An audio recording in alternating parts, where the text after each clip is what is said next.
is known about the rake? This particular entity is rarely encountered. There is very little documentation available for describing it. This video is a compilation of what I was capable of gathering. There are a few well-known accounts regarding the rake. Unfortunately, we do not get to hear much other than these accounts and the little information they can offer us. But it is definitely a starting point for learning about the rake. We need to start somewhere, so here it is. Most of the following research was done in collaboration by a group of individuals with vested interests. These interests are largely based on the fact that they themselves were survivors of direct encounters with the rake. Now here's a compilation of various experiences these survivors found.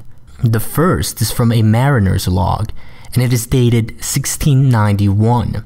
It says, "He came to me in my sleep. From the foot of my bed I felt a sensation. He took everything. We must return to England. We shall not return here again at the request of the rake." Now this implies some sort of communication between the rake and the mariner, and that the rake somehow convinced or maybe even forced the mariner out of wherever he was and to return to England. The next is a journal entry, and it's actually translated from Spanish. It's dated 1880. It says, "I have experienced the greatest terror. I have experienced the greatest terror. I have experienced the greatest terror. I see his eyes when I close mine. They are hollow, black. They saw me and pierced me. His wet hand. I will not sleep. His voice." And then the rest of the text was unintelligible. Now, another account they found was actually from a suicide note, which was dated 1964. This note said, "As I prepare to take my life, I feel it necessary to assuage any guilt or pain I have introduced through this act. It is not the fault of anyone other than him, for once I awoke and felt his presence, and once I awoke and saw his form, and once again I awoke and heard his voice and looked into his eyes. I cannot sleep without fear of what I might next awake to experience. I cannot ever wake. Goodbye." Now, this note was found in a wooden box. Found in the same wooden box were 2 empty envelopes addressed to William and Rose.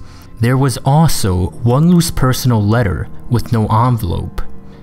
This letter said, "Dearest Linny, I have prayed for you. He spoke your name." Finally, here's the main account from one of the actual survivors, one of the actual researchers who compiled the various experiences. This account is from a direct witness. It is from 2006.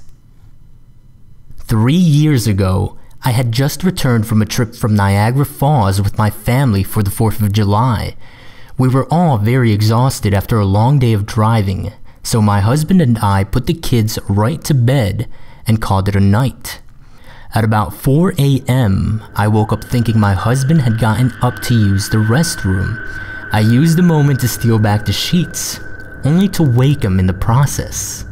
I apologized and told him I thought he got out of bed. When he turned to face me, he gasped and pulled his feet up from the end of the bed so quickly, his knee almost knocked me out of the bed. He then grabbed me and said nothing. After adjusting to the dark for a half second, I was able to see what caused the strange reaction. At the foot of the bed, sitting and facing away from us, there was what appeared to be a naked man, or a large hairless dog of some sort. Its body position was disturbing and unnatural, as if it had been hit by a car or something. For some reason, I was not instantly frightened by it, but more concerned as to its condition. At this point, I was somewhat under the assumption that we were supposed to help him. My husband was peering over his arm and knee, tucked into the fetal position, occasionally glancing at me before returning to the creature. In a flurry of motion, the creature scrambled around the side of the bed and then crawled quickly in a flailing sort of motion right along the bed until it was less than a foot from my husband's face. The creature was completely silent for about 30 seconds, or probably closer to 5. It just seemed like a while. And it was just looking at my husband. The creature then placed its hand on his knee and ran into the hallway, leading to the kids' rooms. I screamed and ran for the light switch, planning to stop him before he hurt my children. When I got to the hallway, the light from the bedroom was enough to see it crouching and hunched over, about 20 feet away. He turned around and looked directly at me, covered in blood. I flipped the switch on the wall and saw my daughter Clara. The creature ran down the stairs while my husband and I rushed to help our daughter. She was very badly injured and spoke only once more in her short life. She said, "He is the rake." My husband drove his car into a lake that night while rushing our daughters to the hospital. They did not survive. Being a small town, news got around pretty quickly. The police were helpful at first, and the local newspaper took a lot of interest as well. However, the story was never published, and the local television news never followed up either. For several months, my son Justin and I stayed in a hotel near my parents' house. After we decided to return home, I began looking for answers myself. I eventually located a man in the next town over who had a similar story. We got in contact and began talking about our experiences. He knew of 2 other people in New York who had seen this creature we now refer to as the rake. It took the 4 of us about 2 solid years of hunting on the internet and writing letters to come up with a small collection of what we believe to be accounts of the rake. None of them gave any details, history, or follow-up. One journal had an entry involving the creature in its first 3 pages, and never mentioned it again. A ship's log explained nothing of the encounter, saying only that they were told to leave by the rake. That was the last entry in the log. There were, however, many instances where the creature's visit was one of a series of visits with the same person. Multiple people also mentioned being spoken to, my daughter included. This led us to wonder if the rake had visited any of us before our last encounter. I set up a digital recorder near my bed and left it running all night, every night, for 2 weeks. I would tediously scan through the sounds of me rolling around in my bed each day when I woke up.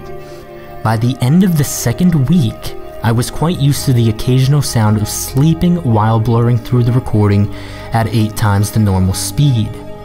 Even so, this still took almost an hour every day. On the first day of the 3rd week, I thought I heard something different.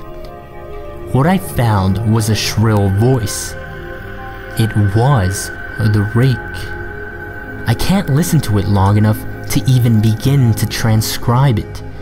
I haven't let anyone listen to it yet. All I know is that I've heard it before, and I now believe that it spoke when it was sitting in front of my husband. I don't remember hearing anything at the time, but for some reason, the voice on the recorder immediately brings me back to that moment. The thoughts that must have gone through my daughter's head make me very upset. I have not seen the rake since he ruined my life, but I know that he has been in my room while I slept. I know and fear that one night I'll wake up to see him staring at me.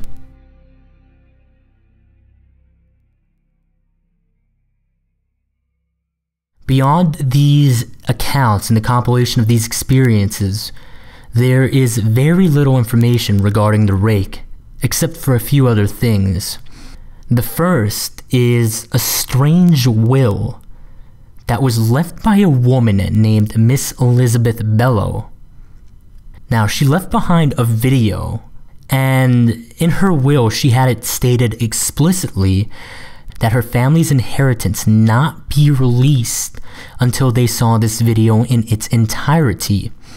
And she also declared that this video become a matter of public record, so the video was publicized online. The video describes her experience with this entity. He knew the names of my mother and my father.